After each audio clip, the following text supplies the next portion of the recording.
We're back at St Martin's Courtyard, Covent Garden, 2 years on from when we first did the job. One of our earliest evolution jobs for Brimelow McSweeney architects in a beautiful bespoke finish. Let's go and have a look. And here are signs which are around the whole of the courtyard in the molten rain finish.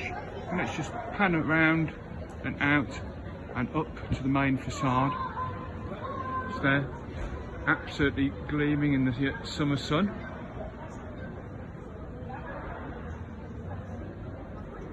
I thought you'd like to see the finish close up.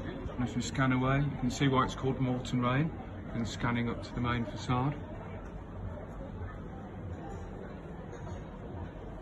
And out.